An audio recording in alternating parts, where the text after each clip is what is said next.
If you haven't already, I invite you to close your outer eyes and open to your inner eye. Open to the vast expanse of the universe within you. And as we breathe into this moment, I invite you to take in these words by Mark Nepo. He begins with a little fish story.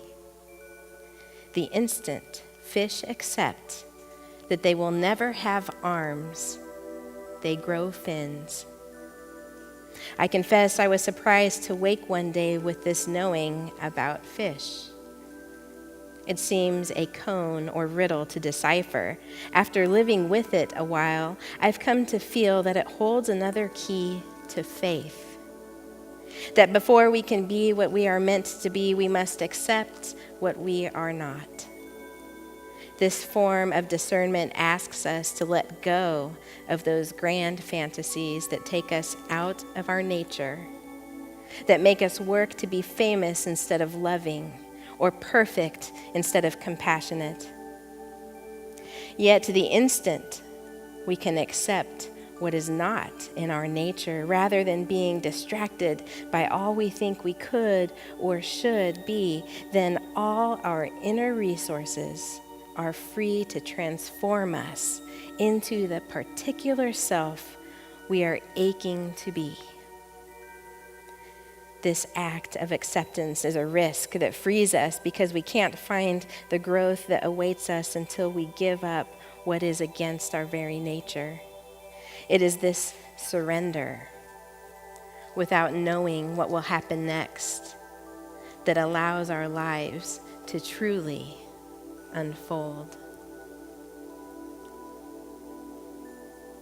And so we just breathe into this moment, this holy moment made holy by our very presence for each of us, a particular self, a unique, unrepeatable expression of the one holy presence.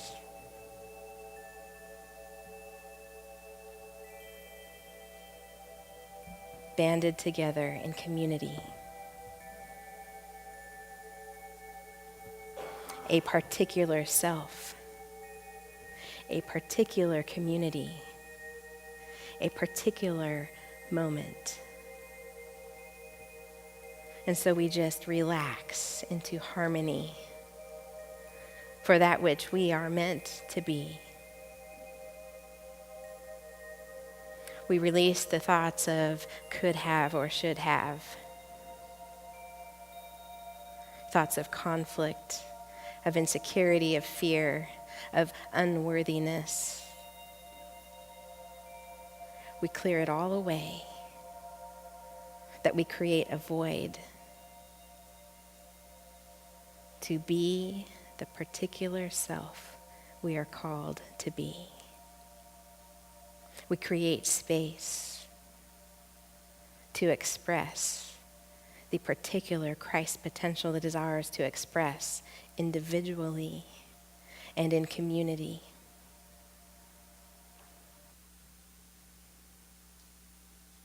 And we come to this knowing, we come to this moment consciously,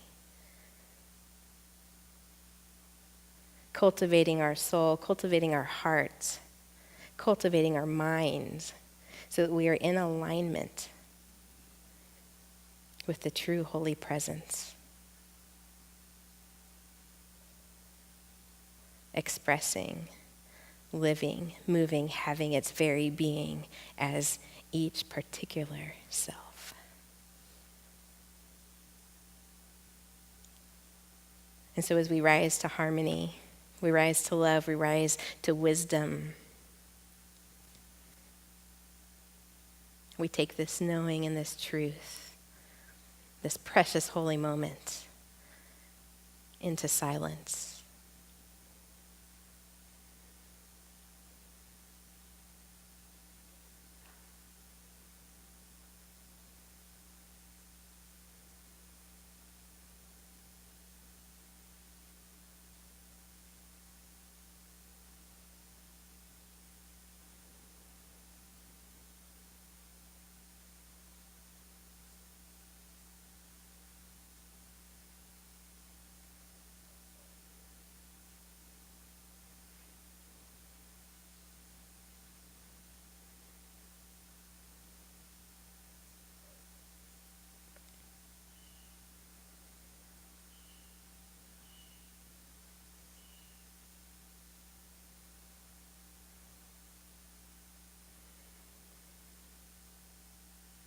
for the experience of being a particular self in a particular community on this particular day.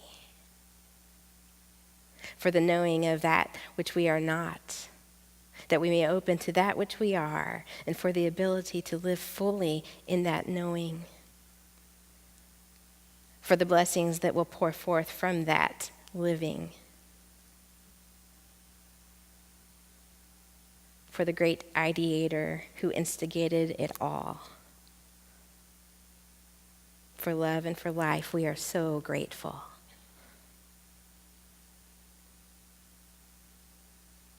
And so be it that we move forward in this knowing and in this gratitude, in this harmony and in this community, fully centered in our particular selves.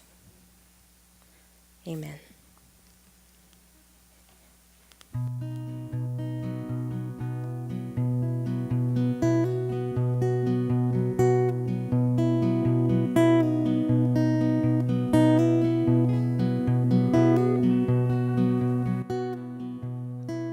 I woke up this morning and I opened up my eyes.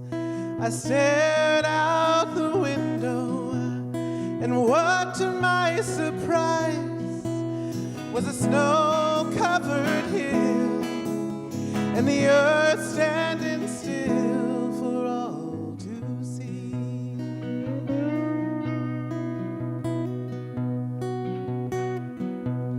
And I said to myself, what a precious world I'm in, where each moment is a lifetime and a new life can begin. And we have the vision, the light and the life that never ends.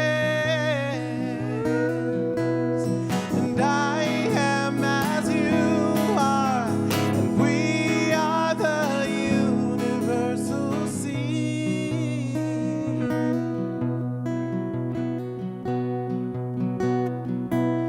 And all this creation was born out of what we believe.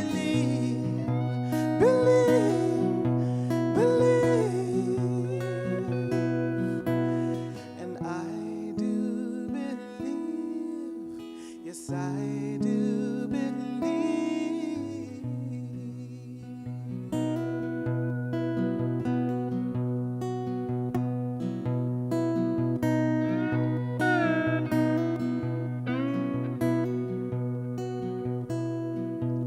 So hold in your heart all that you desire, and what you never wanted, let it burn in the fire, 'cause you have the power to plant any flower and watch it bloom. And I am as you are, and we are the universal seed. And all this creation was born out of what we believe.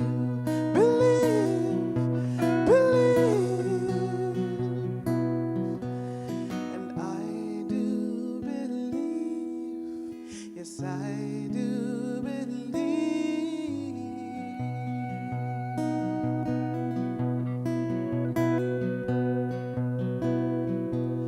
And I do believe, yes, I do believe.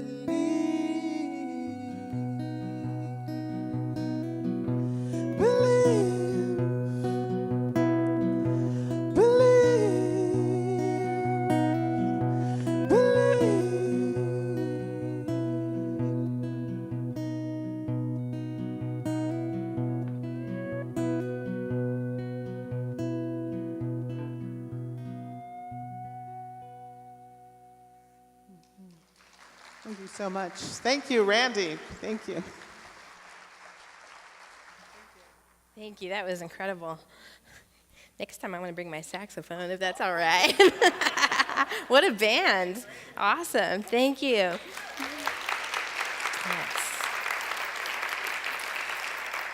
She said, I do believe, I do believe. So do you believe that you are a creative being? Do you believe that you are creative power? And do you have that belief consciously every day when you wake up to that same alarm clock? Do you? All right, we're going to get somewhere today. I'm here today to invite you into a deeper awareness of yourself, a deeper consciousness of yourself, a higher consciousness of yourself as a creative being. And I believe that there are two things that we need to do that, to enter a deeper experience of our own creative power. We need to know what it means to be a creative being, to be creative power. And we need to know how to put it into action. So we're going to begin with our affirmation today. Let's say it together. Through my faith perspective, I unleash my creative genius. How about that? Genius. How does that feel in your mouth? Creative genius. I want you to say your first name right now. Say your first name. Wait a minute. No. Is. All right. Is a creative genius. Now say your first name is a creative genius. And now say I am a creative genius. How does that feel? Yeah? Does that feel good? Does it feel true? Yeah? Do you feel like you just put on your big girl pants or big boy pants? Through my faith perspective, I unleash my creative genius. So first we need to know what it means to be in creative power, to be creative power. And I believe that it is through our faith perspective that we're able to put that power into motion. And so that's what I want to talk to you about today. Let's hear from Albert Einstein. Genius. Creativity is intelligence. Having fun. Is he having fun in that picture? Creativity is intelligence, having fun. And when I think and I hear that intelligence, having fun, I think of pure intelligence, divine mind, God, the one holy presence in the universe, having fun. And I go right to Genesis, right to the creation story, right? Let there be light. Separating waters from waters, the dry land, the birds, the fish, the animals, the vegetation, people, a day of rest. Sounds good to me. That is intelligence having fun. Let's go to the next slide. Jean Piaget. If you want to be creative, stay in part a child. With the creativity and invention that characterizes children before they are deformed by adult society. How about that? Stay in part a child. And we saw Einstein staying in part a child, right? Staying in part a child. I have two children, as you heard David share with you. Josie, who is 12, and Jamie will be 11 on Wednesday. And I'm sharing with you their pictures this was from the first day of school this year on the right, and on the left, they were obviously younger. And they are two divinely creative beings that bring me joy. And they are my greatest teachers, right? As I'm sure you could say about your own children or the young people in your lives. And so I want to tell you about them because they illustrate a point about creativity so clearly. Josie, my firstborn, I put her in a high chair for the first time to give her Cheerios, right? A good first food. Develop her motor skills. You know, I'm being like that first mom in full excitement for what's about to happen. And the child puts her Cheerios in a line and proceeds to eat them one at a time. Okay. And so she goes with feeding her. I never had to worry about putting a bib on her. I never had to worry about changing her clothes. I might have to clean her hands a little bit. She's using her hands, maybe a little dribble on her chin, but this is a neat child. Then came Jamie. Put her in the same high chair. Give her some Cheerios. And the hand swipes across the tray, knocking most of them off the tray. Some are in her hands, and she kind of throws them at her face. And, so some are sticking in her hair on her face, and maybe one makes it into her mouth. And so it goes with Jamie. So I am trained by her at that point to put her in the high chair, strip down to her diaper, because it's just going to be easier to hose her off in the sink afterwards, right? And so, not only does she make a complete mess, food everywhere, all over her, when she's done, she chucks her plate across the room. And this is how we know. And then here comes Josie, who can walk by that time, picking up the tray. No, Jamie, my child of order. And so who's the creative being? Oh, you guys are good.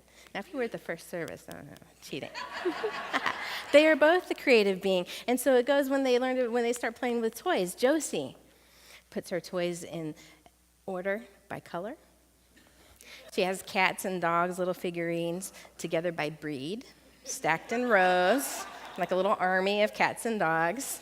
Jamie, she's taking her toys apart. How does this work? Everything is disarray and all of this, right? And you're right. They are both creative beings. Josie is hard at work creating order. Jamie is hard at work creating laundry.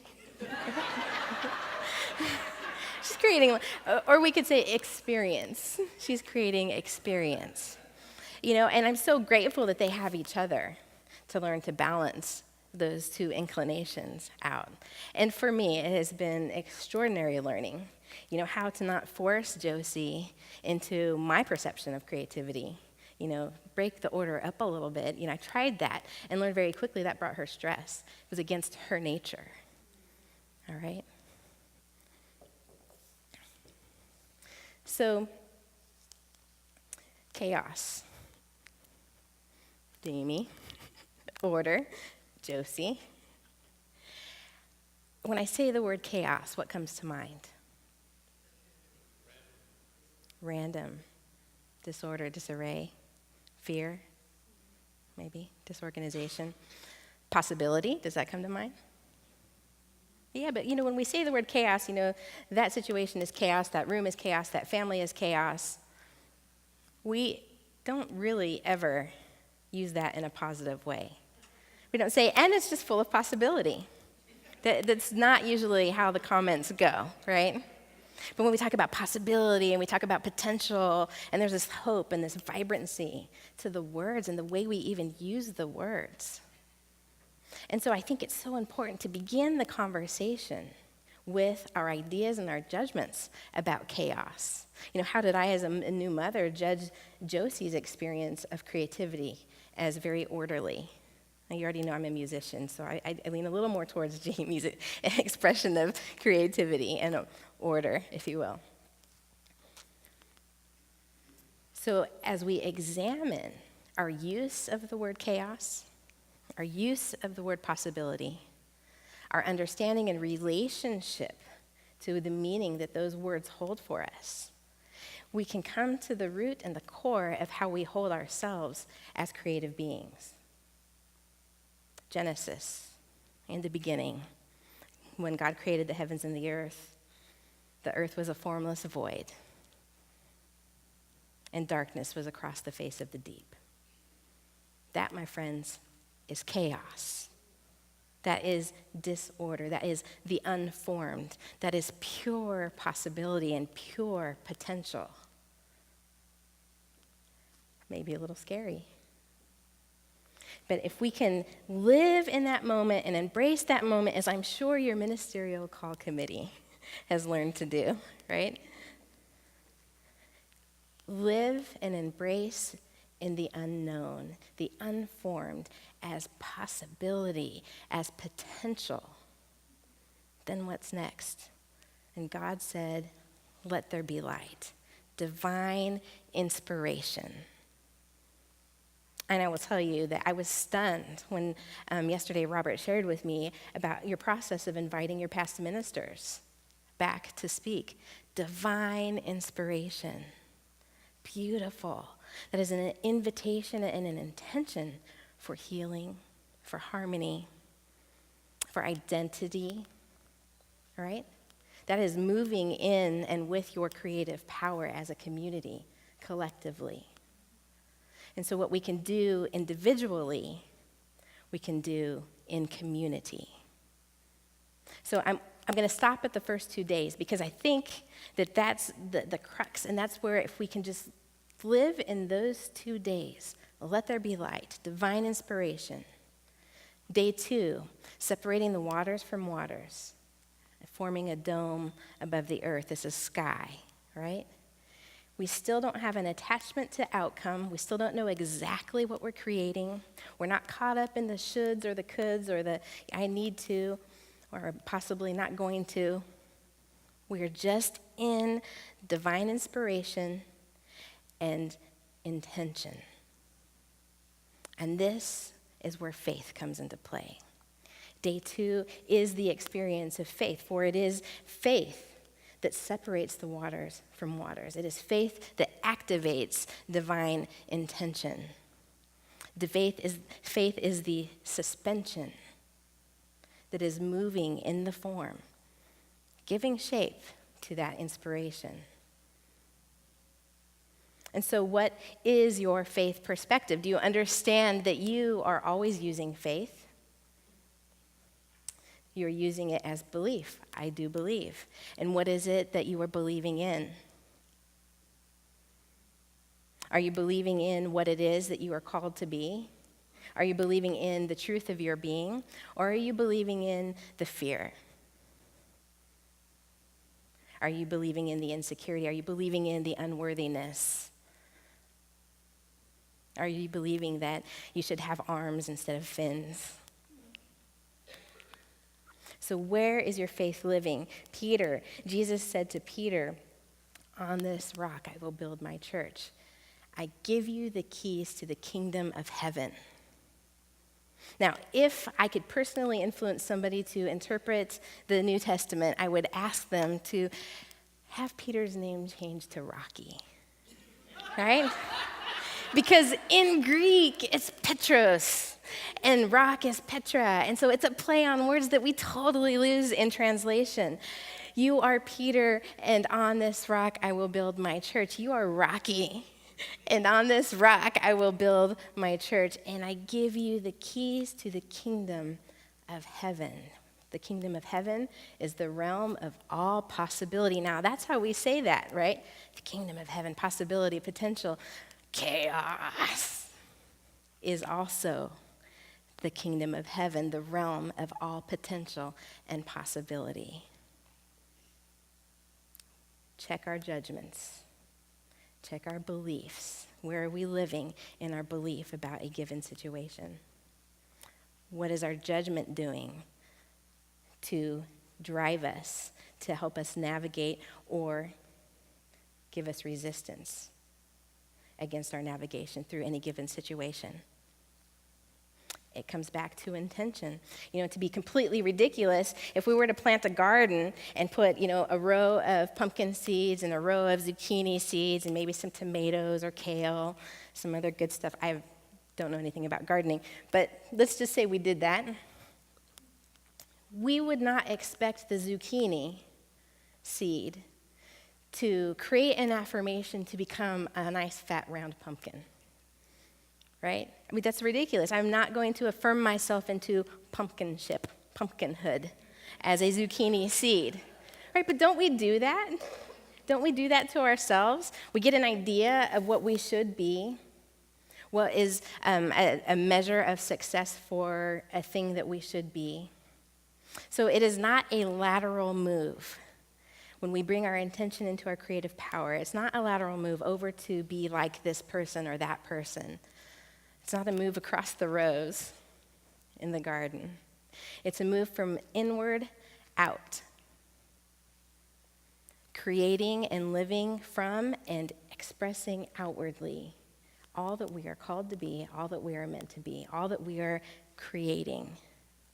That is creative power coming into expression. You are a unique, unrepeatable expression of the one holy presence in the universe. And when you show up fully in the identity of you, your unique flavor in the garden of community, you are the gift simply of you.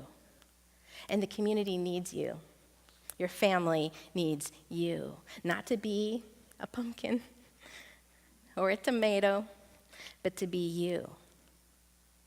And so can you own that? Can you own and step into a place of chaos moment by moment? Because it's not just a one-time thing where I'm going to just step into chaos here for a minute because Jackie said it's a good idea, and the Bible starts there, and then I'm going to find my divine inspiration, and then I'm going to live from that intention, and I'm going to go forward and create a life that I want, and it's all good. No.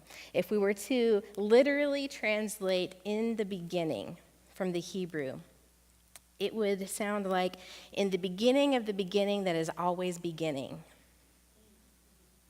In the beginning of the beginning that is always beginning.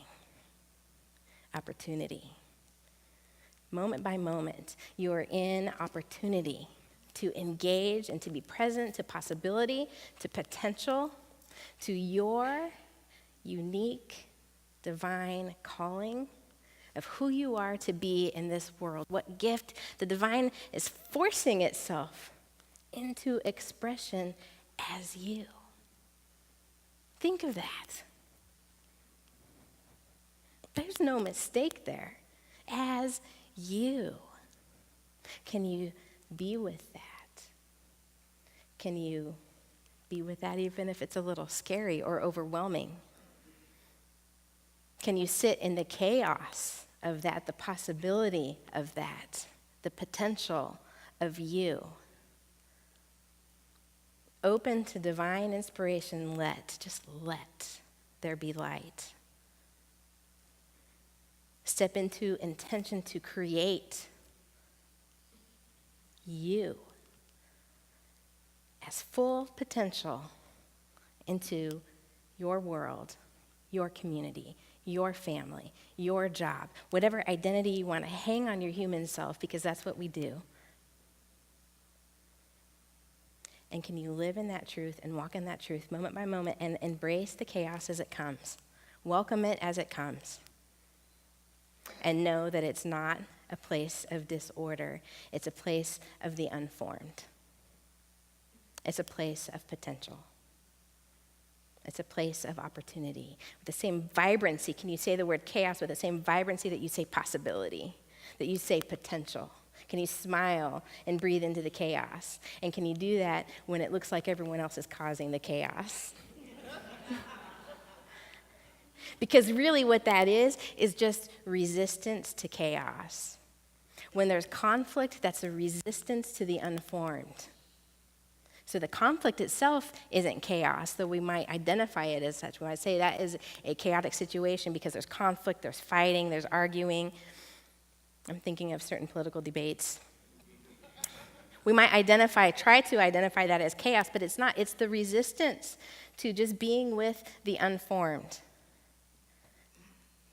That's the conflict. Our resistance is the conflict. Our fear is the conflict. But the chaos itself is simply the unformed. So if we can know that and embrace that and step into it, then we are empowered to create what we will from it, day by day, moment by moment, situation by situation. And we are able to then embrace the gift of who we are. What are we to bring to this chaos, to what is unformed? And we begin to shape it. And if you step in community, and I'm shaping it, and you're shaping it, and then we have other people come in, and we begin to shape together through intention, through inspiration, then things like inviting your past ministers to come speak happen. And when that happens, then healing happens. Yeah? I haven't been here 48 hours, and that's been made clear to me. And that's a beautiful thing. And it's an example of what you can take to your personal lives. When you step into your identity, release that which you are not meant to be. Embrace that which you are, because you're the only one who can do it. And step into it and show up as that.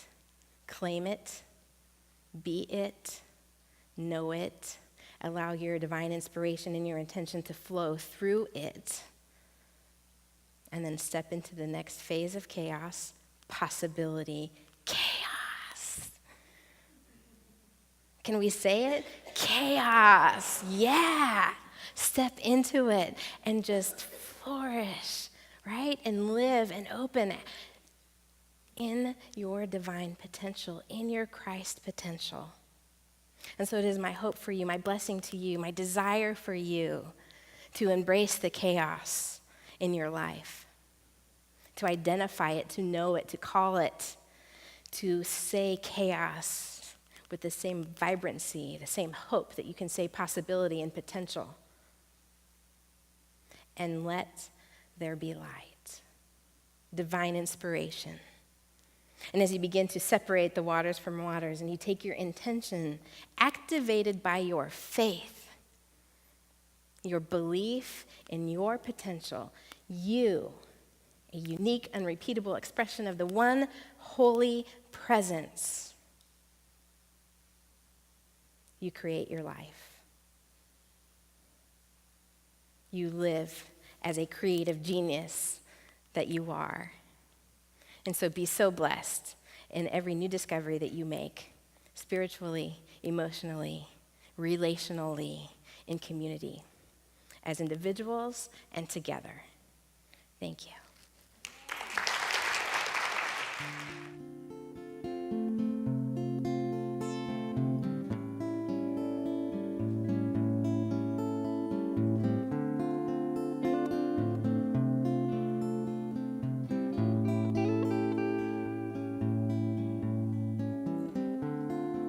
Suspend all disbelief and just dream.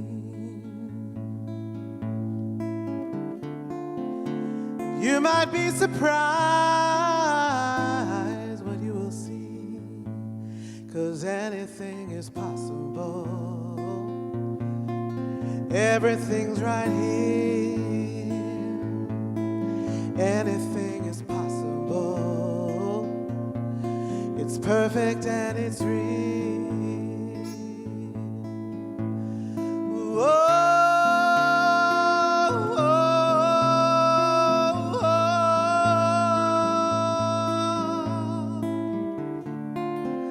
You hold your destiny in your hand. It's time to realize.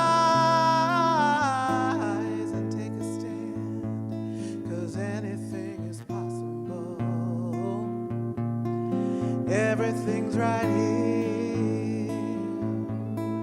Anything is possible. It's perfect and it's real. If you just believe, if you just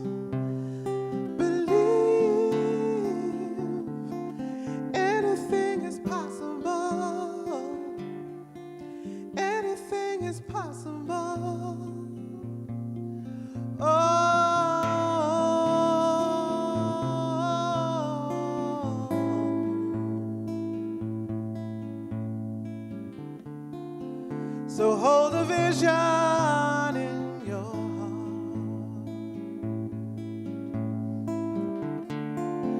'cause there's no better place for you to start, 'cause anything is possible. Everything's right here. Anything is possible. It's perfect and it's real. If you just believe, if you just believe, anything is possible. Anything is possible.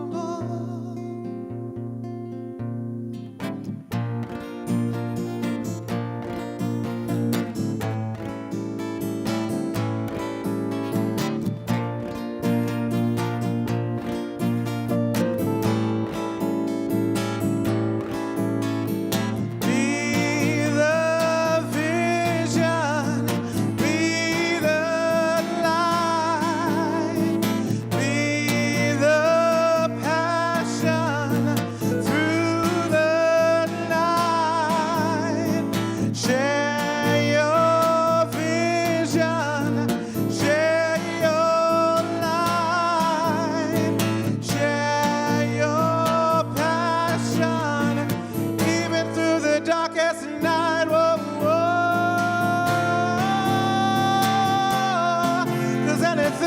possible. Anything is possible. Well, anything is possible. Anything is possible. Well, anything is possible.